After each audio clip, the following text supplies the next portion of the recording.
ఉద్యోగస్తులు ఐటీ, ప్రభుత్వం, గవర్నమెంట్ ఇలాంటి ఉద్యోగస్తులు చూసుకుంటే మొదటి 3 నెలలు జనవరి, ఫిబ్రవరి, మార్చి ఈ 3 నెలలు వీళ్ళకి కొత్త కొత్త అవకాశాలు వస్తాయి, కానీ మధ్యలో ఆగిపోతాయి. వీళ్ళు గట్టిగా పట్టుకుంటే అవుతుంది, వదిలేస్తే కనుక అంటే పోయే అవకాశాలు ఉన్నాయి, జాగ్రత్తలు తీసుకోవాలి. ఆగస్టు నుంచి డిసెంబర్ వరకు వీళ్ళ కెరియర్లో సింహంలాగా ఎదుగుతారంట. సింహరాశి కదా, సింహరాశి కదా. ఈ సమయంలో ఈ గుర్తుపెట్టుకోండి, ఆగస్టు డిసెంబర్ వరకు, ఆగస్టు నుంచి డిసెంబర్ వరకు ఆల్మోస్ట్ చక్కగా సింహంలాగా ఎదుగుతారు.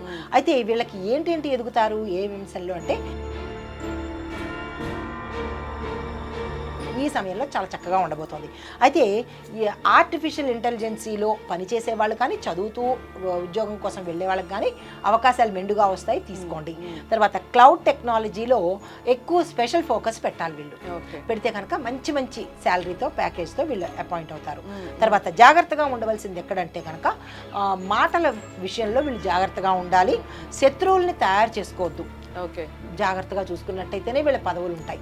అయితే రాహు వల్ల వీళ్ళకి హఠాత్ పరిమాణాలు జరిగేందుకు అవకాశాలు ఉంటాయి.